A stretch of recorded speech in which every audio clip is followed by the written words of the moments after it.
Hey my YouTube family, good morning.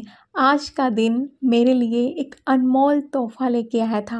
आज का दिन मेरे लिए बहुत ही ख़ास है। आज के दिन में जो हर पल में मेरे लिए अलग ही चमक रहती है, ऐसी चमक जो कभी भी कम नहीं होती, क्योंकि आज मेरे बेटे का जन्मदिन है। और आप सभी को दिल से शुक्रिया, आप सब ने आज के दिन के लिए बहुत सारे अच्छे अच्छे कमेंट्स मुझे किए थे, तो thank you so much guys.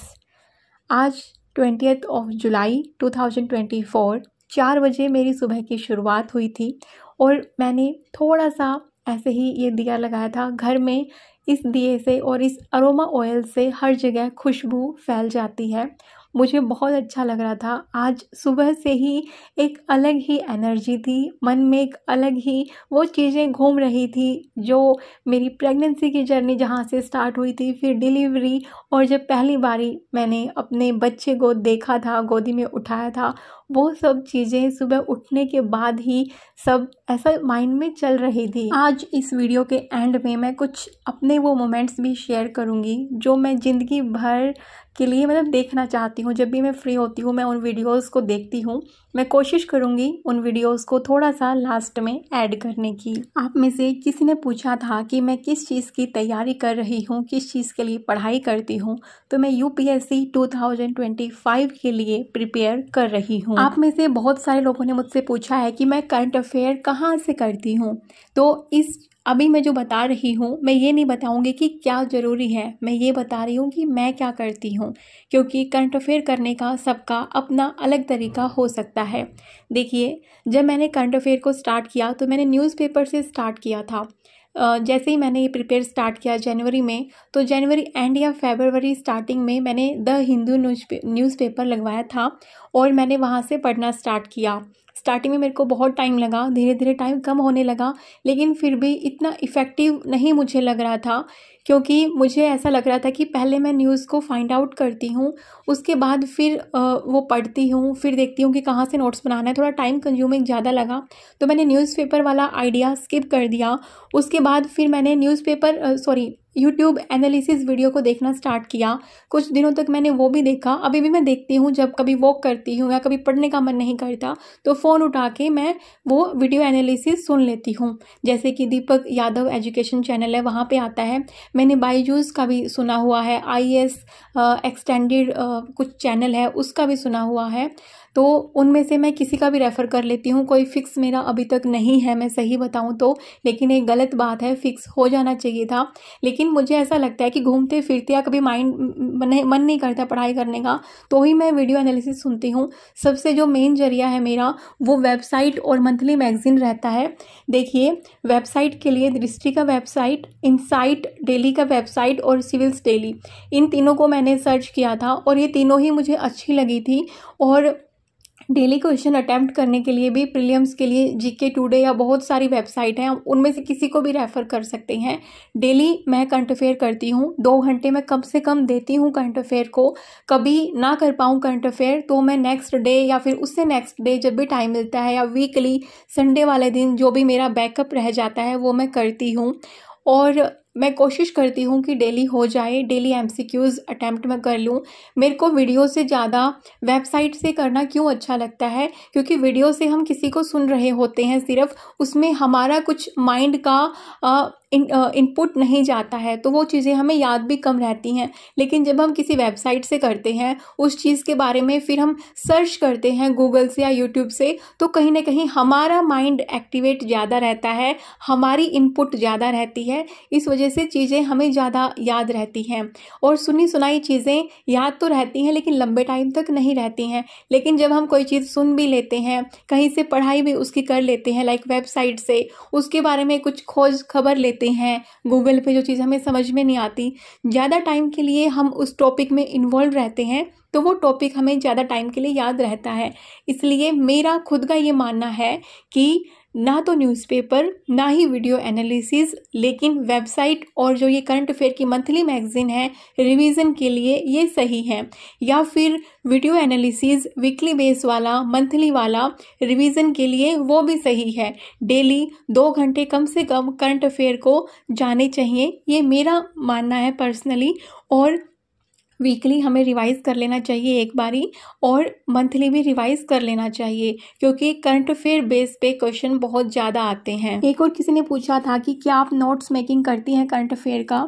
हाँ, ज़्यादा तो नहीं, लेकिन जो भी इम्पोर्टेंट फैक्ट्स आते हैं, कुछ स्टैटिस्टिक्स, कुछ डाटा ऐसा है जो कि मेंस में काम आ सकता है, कुछ नई गवर्नमेंट स्कीम्स हैं, कुछ रिपोर्ट्स आई हैं किसी कमेटी की, या कुछ government policy, constitutional amendment, like जैसे वुमेन रिजर्वेशन बिल वाला आया था, और उसमें 24 में फिर क्वेश्चन भी था। जब प्रीलिम्स हो चुका था तो फिर मैंने वेबसाइट से देखा था, और आप में से बहुत सारे लोगों के मेरे पास क्वेश्चन आए हैं कि 24 वाला आपका एग्जाम क्लियर हुआ कि नहीं हुआ। जिस दिन 24 वाले का एग्जाम था, मैं उस दिन लाइव बैठी थी यहाँ पे, जब हम लाइव स्टडी करते थे, तो 24 वाले के लिए मैंने प्रिपेयर नहीं किया था, मैंने 25th वाले के लिए प्रिपेयर किया था। Back to the topic. और हमें कौन कौन सा करंट अफेयर करना चाहिए, लाइक नेशनल इंटरनेशनल न्यूज़ में, तो जो भी गवर्नेंस से रिलेटेड है, जो भी पॉलिटिक्स से, इकोनॉमी से, एनवायरनमेंट से, साइंस एंड टेक्नोलॉजी से, जो भी न्यूज़ रिलेटेड है, नेशनल हो या फिर इंटरनेशनल हो, वो ज़रूरी हो जाता है। और क्या शादी के बाद कैरियर हमारा ख़त्म हो जाता है? क्या बच्चा होने के बाद हम अपनी लाइफ अपने तरीके से नहीं जी सकते हैं, या फिर अपने लिए समय नहीं निकाल सकते हैं? समय कैसे निकालना है, मैं इसके बारे में बहुत बातें कर चुकी हूँ, लेकिन किसी ने मुझसे पूछा था कि हम शुरुआत कहाँ से करें, कि कैसे हम शुरुआत करें यूपीएससी के लिए या स्टेट पीसीएस के लिए। हम अभी 0 लेवल पे हैं, तो बिल्कुल बेसिक क्या होना चाहिए? तो देखिए, किसी भी एग्ज़ाम के लिए एक ही फॉर्मूला है, एक ही सूत्र आपको लगा देना है कि आपको उस एग्ज़ाम का सिलेबस का प्रिंट आउट निकाल लेना है। उसको गूगल से, यूट्यूब से देखते मत रह जाना। ऑफिशियल वेबसाइट, अगर यूपीएससी की तैयारी कर रहे हैं तो यूपीएससी की ऑफिशियल वेबसाइट पे उसका सिलेबस होगा। आप जिस भी पेपर की तैयारी कर रहे हैं उस सिलेबस के प्रिंट आउट को निकाल के रखिएगा। साथ के साथ प्रीवियस ईयर क्वेश्चन के लिए बुक ले लेना। ऑनलाइन भी आपको मिल जाएंगे वेबसाइट पे क्वेश्चन, लेकिन बुक का मैं इसलिए बोल रही हूँ, आज के टाइम पे हमें फ़ोन से पढ़ाई या लैपटॉप से पढ़ाई वैसे भी ज़्यादा करनी पड़ती है, तो कुछ टाइम आपका बुक वाली हिस्से में जाए, वो उसके लिए मैं बोल रही हूँ। नहीं तो PYQs के लिए भी स्पेशली बुक ना भी खरीदेंगे तो भी आपको ऑनलाइन क्वेश्चन मिल जाएंगे, वो फिर आपको थोड़ा फाइंड आउट करने पड़ेंगे, वहाँ पर टाइम लगेगा, लेकिन आप बुक खरीदेंगे तो अच्छा रहेगा। तो आपका सबसे बेसिक लेवल यही है, फाइंड आउट करिए किस एग्ज़ाम की तैयारी करनी है, उस एग्ज़ाम का सिलेबस निकाल लीजिए, उस एग्ज़ाम के पैटर्न को समझ लीजिए, कितने घंटे का पेपर होता है, कितने पेपर आते हैं, कौन से सब्जेक्ट हैं, कितने नंबर का है कौन सा सब्जेक्ट, कौन से सब्जेक्ट को पहले करूं बाद में करूं, कितना टाइम दूं। खुद के टाइम को एनालिसिस करिए, सुबह उठने से लेकर रात के सोने तक कितने घंटे कहाँ पे आपके काम में जाते हैं, बच्चे पे कितना टाइम जाता है, कहाँ से टाइम सेव कर सकते हो, कहाँ पे टाइम वेस्ट करते हो, सब कुछ आपको लिख लेना है। और उसके बाद प्रीवियस ईयर क्वेश्चन और अपने सिलेबस को अपना गुरु मानते हुए अपनी पढ़ाई स्टार्ट कर देनी है। स्टार्टिंग में 1 घंटा भी बैठना आपके लिए मुश्किल होगा, तो स्टार्टिंग करें सिर्फ 15-20 मिनट से, कि मैं देख लेती हूँ कि सिलेबस क्या है, या फिर आज मैं यूट्यूब से देख लेती हूँ कि मुझे क्या क्या स्ट्रैटेजी अपनानी चाहिए। स्ट्रैटेजी सुन लेना सबकी, 4, 5, 10 स्ट्रैटेजी, क्योंकि स्टार्टिंग में बहुत मन करता है। मैंने ये गलती करी थी कि मैंने सोचा था कि मैं स्ट्रैटेजी पे टाइम वेस्ट नहीं करूँगी, मैं नहीं देखूँगी किसी की स्ट्रैटेजी, और मैं बस अपना ही करती गई, जो कि मेरी गलती थी। मैंने 1 महीना अपना उस चीज़ को करने में लगा दिया। साइंस की 6th क्लास की NCERT जो यूपीएससी के मुझे नहीं लगता किसी काम की है, और फिर उसके बाद उसका रिवीजन भी मैंने किया, लेकिन मेरी सिचुएशन कुछ और थी उस टाइम पे। आप मेरे जनवरी का स्टार्टिंग का वीडियो देखोगे, 1 जनवरी का, और उसके बाद 10 जनवरी तक, तो आपको समझ में आ जाएगा कि मैंने ये ब्लंडर क्यों किए थे। लेकिन बाद में जब मैंने स्ट्रैटेजी वीडियो देखना स्टार्ट की तो फिर मेरे माइंड में थोड़ा सा क्लियर हुआ कि जो ये आँख बंद करके हम NCERT करते रहते हैं वो चीज़ ठीक नहीं है। इसलिए आप गलतियाँ कम से कम करें, क्योंकि जो हाउसवाइफ होती है ना, उनके पास टाइम वैसे ही कम है, और वो गलतियाँ ज़्यादा करेंगे तो फिर थोड़ा सा मतलब नुकसान हो सकते हैं। इसलिए गलतियां कम से कम आपको करनी है। फाइनली आज मेरा जो है मेकअप वाला पिटारा खुल गया है, ज़्यादा तो नहीं लेकिन थोड़ा बहुत मैं कभी कभी अप्लाई करती हूँ, और आज दिन खास है तो मुझे लगा कि थोड़ा सा तैयार हो जाते। नहीं तो मैं ये जो क्रीम है ना, सनस्क्रीन वाला, बस ये यूज़ करती हूँ या फिर परफ्यूम यूज़ करती हूँ, लेकिन आज मुझे लगा कि यार थोड़ा सा तो तैयार हो जाते हैं, तो बस वही तैयार हुई थी। अच्छा, मैं एक और चीज़ बोलूँगी हाउसवाइफ को स्पेशली, कि यार आपके जो काम है ना वो चलेंगे दिन भर, अपनी पढ़ाई पे ध्यान देना शुरू कर दो, थोड़ा थोड़ा ही सही, लेकिन आप ना स्ट्रैटेजी सबकी सुनना, बातें सबकी सुनना, लेकिन अपनी स्ट्रैटेजी ज़रूर बनाना। किसी की भी स्ट्रैटेजी आपके लिए 100% कारगर साबित नहीं हो सकती। क्या पता कोई चीज़ वो दूसरे के लिए काम कर रही हो, आपके लिए वो काम ना करे। स्टार्टिंग में गलतियां करोगे, ज़्यादा बैठोगे तो कमर भी दर्द होगी, लेकिन सब कुछ करते हुए आगे बढ़ते रहना, खुद को आगे बढ़ाने में बहुत खुशी मिलती है।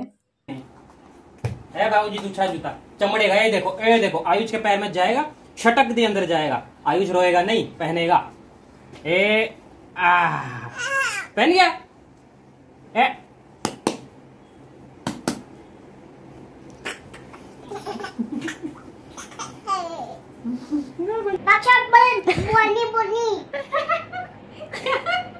क्या बना दिया?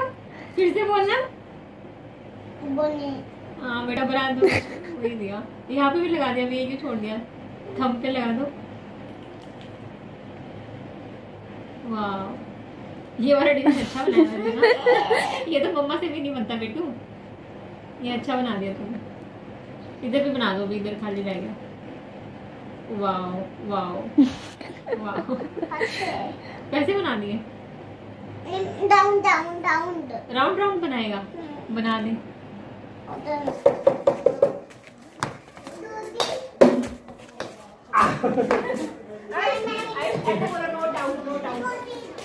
धोती आएगा।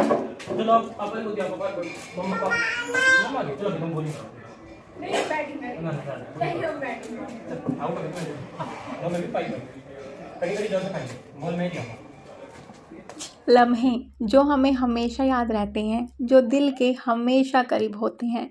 इसलिए जो लोग कभी भी हताश हों, निराश हों, अपने बच्चों के साथ टाइम स्पेंड करें। सीरियसली में आपको ऐसे लगेगा ही नहीं कि आप अकेले हो। और जब बच्चे छोटे होते हैं तो ज़िंदगी सही में बहुत ही खूबसूरत होती है। जो भी लेडीज़ प्रेग्नेंट है, जो कहती हैं हम पढ़ाई कैसे करें, मैं कहती हूँ इन लम्हों को पहले जी लो अच्छे से।